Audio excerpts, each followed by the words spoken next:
नमस्ते दोस्तों, स्वागत है आपका मेरे यूट्यूब चैनल पर। आज की इस वीडियो में हम बात करने वाले हैं what is a bearish market, यानी बेरिश मार्केट क्या होता है। अगर आप एक बिगिनर ट्रेडर हो या फिर बिगिनर इन्वेस्टर हो तो आपने कई बार सुना होगा बेरिश मार्केट, लेकिन आपको बेरिश मार्केट का मतलब बिल्कुल नहीं पता होगा। तो टेंशन मत लीजिए, आज की इस वीडियो में हम बेरिश मार्केट क्या होता है वो सिंपल एग्जांपल के साथ समझने की कोशिश करने वाले हैं। तो चलिए ज्यादा समय न लेते हुए सीधा वीडियो स्टार्ट करने की कोशिश करते हैं। तो सबसे पहले बेरिश मार्केट को हम सिंप्लीफाई करने की कोशिश करते हैं। देखिए, जब कोई स्टॉक मार्केट या फिर पर्टिकुलर इंडेक्स जैसे निफ्टी 50 अगर आपको कंटिन्यूसली फॉल होते हुए दिखाई दे रहा है, यानी निफ्टी 50 अपने ऑल टाइम हाई से 20% गिरते हुए दिखाई दे रहा है और वो और कंटिन्यूसली गिर रहा है और ओवरऑल मार्केट का सेंटीमेंट भी नेगेटिव है, जैसे ग्लोबल मार्केट 10 to 12% आपको गिरते हुए दिखाई दे रहा है, तो इसी सिचुएशन को कहा जाता है बेरिश मार्केट। अगर आपको कोई स्टॉक कंटिन्यूसली गिर रहा है या फिर आप कह सकते हैं कि वो स्टॉक 20% या फिर 50% गिर रहा है, तो वो बेरिश मार्केट नहीं होता है, वो स्टॉक सिर्फ बेरिश ट्रेंड में होता है, यानी डाउन ट्रेंड में है। सिंपल शब्दों में कहूँ तो जब मार्केट में लोगों को लगने लगता है कि प्राइस आगे और कंटिन्यूसली गिरेगी, तो उसी सिचुएशन को कहा जाता है बेरिश मार्केट। जब प्राइस कंटिन्यूसली गिरती है तो इन्वेस्टर और ट्रेडर पैनिक में आकर सेलिंग करने लगते हैं, जिस वजह से मार्केट में सप्लाई क्रिएट होती है और मार्केट नीचे गिरने लगता है। जब बेरिश मार्केट होता है तो लोग है ना पैसिमिज्म होते हैं।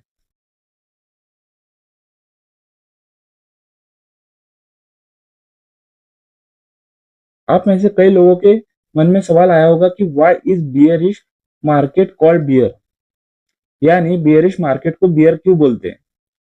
अगर आपने बियर देखा होगा तो बियर अटैक कैसे करता है आपको पता है क्या? बियर ऊपर से नीचे की तरफ मारने की कोशिश करता है। इसी तरह बेरिश मार्केट में भी प्राइस ऊपर से नीचे गिरने की कोशिश करती है या फिर गिरती है। इसीलिए नेगेटिव और फॉलिंग मार्केट को बियर मार्केट कहा जाता है। अब बात करते हैं आइडेंटिफाइंग अ बेरिश मार्केट। बेरिश मार्केट को हम कैसे पहचानते हैं? बेरिश मार्केट को आइडेंटिफाई करने के कुछ स्ट्रॉन्ग सिग्नल होते हैं और उन्हीं स्ट्रॉन्ग सिग्नल को आज की इस वीडियो में हम समझने की कोशिश करने वाले हैं। देखिए, अगर आपका स्टॉक मार्केट या फिर पर्टिकुलर इंडेक्स जैसे निफ्टी 50 अगर वो low high lower low lower high lower low lower high lower low इस तरह से फॉर्मेशन बनाते प्राइस गिर रही है, तो कहा जाता है मार्केट डाउन ट्रेंड में। अगर हर रैली के बाद प्राइस ज्यादा गिर रहा है या फिर आपका जो निफ्टी फिफ्टी है वो ऑल टाइम हाई से 20% या फिर 25% डाउन चल रहा है, तो इसका मतलब है कि अभी की सिचुएशन में मार्केट अभी बेरिश ट्रेंड में या फिर बेरिश मार्केट चल रहा है। सेकेंड सिग्नल है नेगेटिव सेंटीमेंट यानी नेगेटिव न्यूज फ्लो, जैसे इकोनॉमिक स्लोडाउन,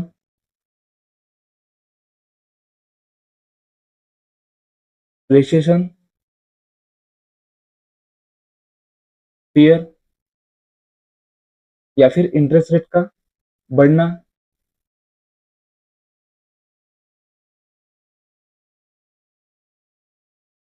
तो इन तीनों का इम्पैक्ट आपको स्टॉक मार्केट या फिर निफ्टी 50 पर देखने मिल सकता है, जिस वजह से निफ्टी 50 कंटिन्यूसली गिरने लग सकती है। थर्ड सिग्नल है सेलिंग प्रेशर या फिर high volatility and panic selling. देखिए, जब स्टॉक मार्केट कंटिन्यूसली नीचे गिरते हैं तो जो रिटेल इन्वेस्टर या फिर बड़े इन्वेस्टर है उनमें फियर आता है, जिस वजह से वो पैनिक में आते हैं और पैनिक में आकर वो स्टॉक को सेल करने की कोशिश करते हैं या फिर अपनी इन्वेस्टिंग निकालने की कोशिश करते हैं, जिस वजह से मार्केट में सप्लाई होता है और सप्लाई आने की वजह से स्टॉक्स या स्टॉक मार्केट कंटिन्यूसली और नीचे गिरने की कोशिश करता है। जब भी इंडिया विक्स आपको ऊपर जाते हुए दिखाई दे रहा है, तो इसका मतलब है कि आपको कुछ दिनों में या फिर कुछ टाइम पीरियड में आपको मार्केट में सेलिंग दिखने मिल सकती है या फिर सेलिंग डे देखने को मिल सकते हैं। सबसे लास्ट सिग्नल होता है एफ आई कंटिन्यूसली सेलिंग। अगर फॉरेन इंस्टीट्यूशनल इन्वेस्टर मार्केट से पैसा निकालते तो उसका इम्पैक्ट आपको निफ्टी फिफ्टी या फिर स्टॉक पर दिखाई देता है, यानी निफ्टी फिफ्टी और स्टॉक कंटिन्यूसली गिरने लगते हैं। अब बात करते हैं bearish market for reason. Bearish market बिना रीजन के बिल्कुल नहीं आता है, इसके पीछे बहुत ही स्ट्रॉन्ग रीजन होते हैं और उन्हीं स्ट्रॉन्ग रीजन को आज की इस वीडियो में हम डिस्कस करने वाले हैं। फर्स्ट रीजन है इकोनॉमिक स्लोडाउन। देखिए इकोनॉमिक स्लोडाउन का इम्पैक्ट आपको डायरेक्ट निफ्टी फिफ्टी या फिर स्टॉक मार्केट पर देखने मिल सकता है, यानी अगर हमारी इंडिया की जो जीडीपी है अगर वो धीरे धीरे उसकी ग्रोथ कम होती है तो ये एक नेगेटिव साइन होता है, और हमारे देश का अनएम्प्लॉयमेंट रेट अगर बढ़ता है तो भी एक नेगेटिव साइन है, उसका इम्पैक्ट सीधा हमारे निफ्टी फिफ्टी पर देखने मिल सकता है।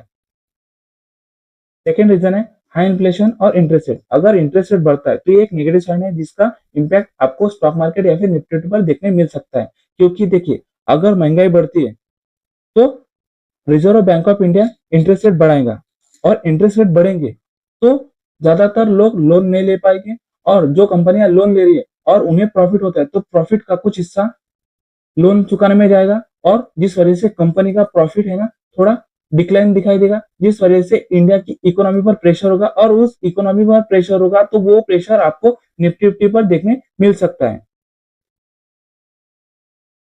थर्ड रीजन है ग्लोबल इश्यूज या फिर ग्लोबल फैक्टर। देखिए अगर यूएस मार्केट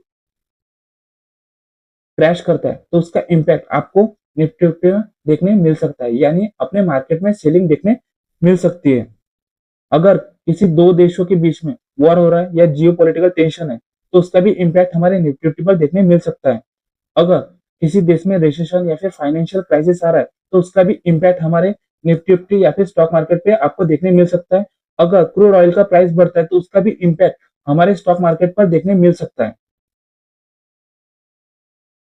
फोर्थ रीजन है वीक कॉर्पोरेट अर्निंग। देखिए जो हमारा निफ्टी फिफ्टी है ना वो भारत की टॉप 50 कंपनियों का मिश्रण है, यानी निफ्टी फिफ्टी में भारत की टॉप 50 कंपनियां शामिल है, और ये सारी कंपनियां लार्ज कैप कंपनी है और ये ब्लू चिप कंपनी है, यानी ये कई सालों से काम कर रही है और इस कंपनी का मैनेजमेंट बहुत अच्छा है। अगर इन सारी कंपनी को कंटिन्यूसली लॉस होते हैं या फिर जिस कंपनी का निफ्टी फिफ्टी में हाई वेटेज है जैसे रिलायंस, एचडीएफसी बैंक या फिर आईसीआईसीआई बैंक, इसका हाई वेटेज निफ्टी बैंक पर है, तो अगर इन बैंकों का या फिर इन स्टॉक का कॉर्पोरेट अर्निंग वीक आता है यानी इन्हें कंटिन्यूसली लॉस होता है तो उसका इम्पैक्ट आपको निफ्टी फिफ्टी पर देखने मिल सकता है। फिफ्थ रीजन है पॉलिसी एंड पॉलिटिकल अनसर्टेनिटी। इसमें कैसा होता है गवर्नमेंट की पॉलिसी थोड़ी कंफ्यूजन में होती है जिसका इम्पैक्ट आपको निफ्टी फिफ्टी या स्टॉक मार्केट में देखने मिलता है। कभी कभी इलेक्शन का फियर भी होता है कि कौन सी पार्टी विन होगी और कौन सी लूज होगी, तो उसका इम्पैक्ट भी स्टॉक मार्केट या निफ्टी पर देखने मिलता है। अगर अभी की सिचुएशन में जो भारतीय जनता पार्टी यानी बीजेपी, तो वो स्टॉक मार्केट के लिए फेवरेबल है। अगर आपने देखा होगा 2014 के बाद जब बीजेपी आई है तो मार्केट ने एक अपसाइड रैली दिखाई है, तो आपको है ना ये सारी चीजें पता होनी चाहिए। अब बात करते हैं investor behaviour in bearish market. Bearish market से प्राइस का गेम बिल्कुल नहीं होता है, यह सारा खेल साइकोलॉजी के टेस्ट का होता है। देखिए स्टॉक मार्केट में दो तरह के इन्वेस्टर होते हैं, एक होता है रिटेल इन्वेस्टर, दूसरा होता है स्मार्ट इंस्टीट्यूशनल इन्वेस्टर। तो देखिए जो रिटेल इन्वेस्टर होता है ना वो पैनिक सेलिंग करते रहता है। जब मार्केट बेरिश मूड में हो तो सारे स्टॉक गिरते हैं, और रिटेल इन्वेस्टर अगर किसी स्टॉक को खरीदता है और वो स्टॉक 5% या फिर 10% गिरता है तो उसे लॉस दिखाई देता है पोर्टफोलियो में, तो वो फियर ड्राइवन डिसीजन लेता है, यानी वो लॉस बुक करता है, जिस वजह से मार्केट में सप्लाई क्रिएट होती है और मार्केट और कंटिन्यूसली नीचे गिरता है। अब बात करते हैं स्मार्ट एंड इंस्टीट्यूशनल इन्वेस्टर। देखिए ये जो स्मार्ट और इंस्टीट्यूशनल इन्वेस्टर होते हैं ग्रेजुअली एकोमुलेशन करते हैं और ये स्ट्रॉन्ग कंपनी पर फोकस करते हैं जैसे सिप्ला, रिलायंस, एचडीएफसी बैंक। जो लार्ज कैप कंपनी हो और ब्लू चिप कंपनी हो, यानी वो कई सालों से काम कर रही हो और उन कंपनी का स्ट्रॉन्ग मैनेजमेंट हो और वो प्रॉफिटेबल हो, वो इस तरह की कंपनी पर फोकस करते हैं और वो हमेशा लॉन्ग टर्म का विजन रखते हैं। वो शॉर्ट टर्म मोमेंट से बिल्कुल नहीं घबराते, उन्हें लॉन्ग टर्म का विजन रखकर ही वो किसी भी कंपनी में इन्वेस्टमेंट करते हैं और यही डिफरेंस होता है स्मार्ट मनी और डम मनी में। डम कौन होता है? रिटेल इन्वेस्टर, क्योंकि इन्वेस्टर की साइकोलॉजी बिगड़ जाती है जब मार्केट गिरता है तो। अब बात करते हैं what to do in a bearish market. ये जो स्क्रीन पर आपको सवाल दिखाई दे रहा है ना, ये बहुत ज्यादा जरूरी है कि हमें बेरिश मार्केट में क्या करना चाहिए। सबसे पहले तो हमें भगवान का नाम लेना चाहिए। ये सिर्फ मैं हंसी मजाक के लिए बोल रहा था, ऐसा आपको बिल्कुल नहीं करना है। जब बेरिश मार्केट होता है तो आपको सबसे पहले अपना कैपिटल प्रोटेक्ट करना चाहिए। जो भी आपकी कैश पोजीशन है, यानी आपने किसी भी स्टॉक में लॉन्ग टर्म का विजन रखकर इन्वेस्टमेंट किया तो उसमें अपनी क्वांटिटी ऐड करो, यानी और उसमें इन्वेस्टिंग करो। और बेरिश मार्केट जब होता है ना तो ओवर लिवरेज से आपको बचना है।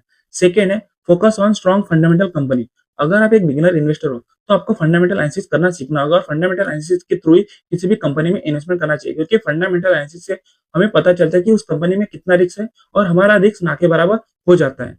तो फंडामेंटल एनालिसिस जब आप किसी भी कंपनी का करते हो तो आपको सबसे पहले लो डेप्थ वाली कंपनी चूज करना है, जिस कंपनी पर लो डेप्थ है और उस कंपनी का स्ट्रॉन्ग कैश फ्लो होना चाहिए और वो कंपनी मार्केट लीडर कंपनी होनी चाहिए। और उस कंपनी का जब आप एनालिसिस करते हो तो आपको पता चलता है कि उस कंपनी का रेवेन्यू कहाँ से आ रहा है और उस कंपनी का मैनेजमेंट कैसा है, और आपको मैनेजमेंट एनालिसिस करना आना चाहिए।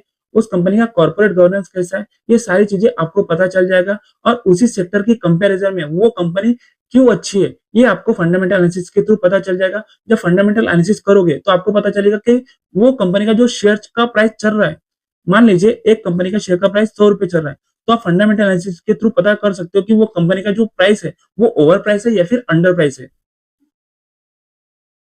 देखिए, जब बेरिश मार्केट चल रहा होता है यानी मार्केट गिर रहा होता है ना, तब रिटेल इन्वेस्टर थोड़े पैनिक में रहते हैं और वो किसी भी स्टॉक में इन्वेस्ट करने से घबराते हैं। अगर आप भी उसमें से हो और आपको स्टॉक मार्केट का बिल्कुल भी नॉलेज नहीं है, जब बेरिश मार्केट गिर रहा है और आप सिर्फ म्यूचुअल फंड में इन्वेस्टमेंट करते हो, तो आपको है ना बेरिश मार्केट में क्या करना है, एसआईपी को कंटिन्यू रखना है और कभी भी एसआईपी को स्टॉप नहीं करना है। जब बेयरिश मार्केट चल रहा होता है ना, तब आपको लो प्राइस पर ज्यादा यूनिट्स बाय करने का अपॉर्चुनिटी मिलती है।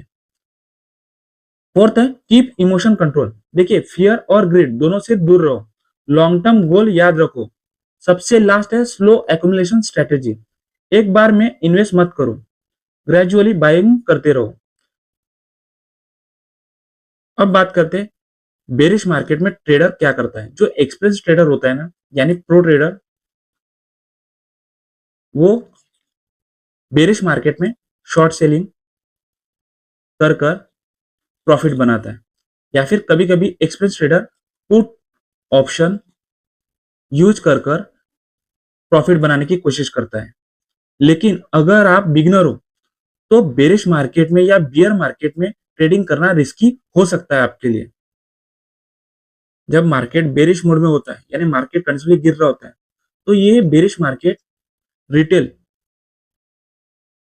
इन्वेस्टर के लिए अपॉर्चुनिटी से भरा हुआ होता है। देखिए, अगर आप निफ्टी फिफ्टी की हिस्ट्री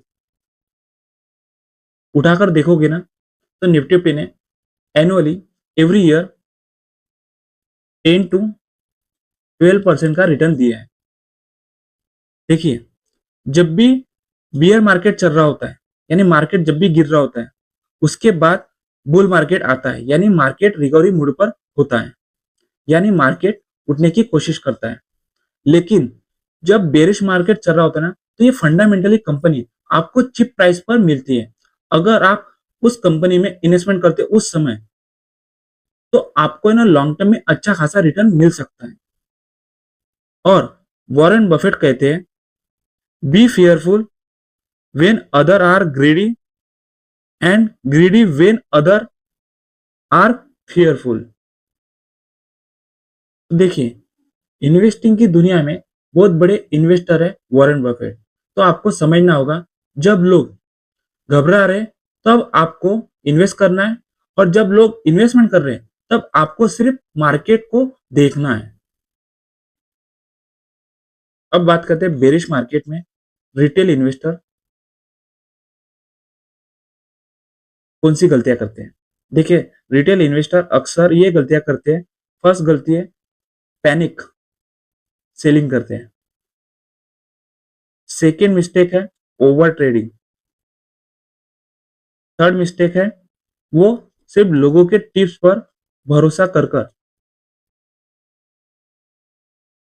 बाय करते हैं किसी भी स्टॉक को।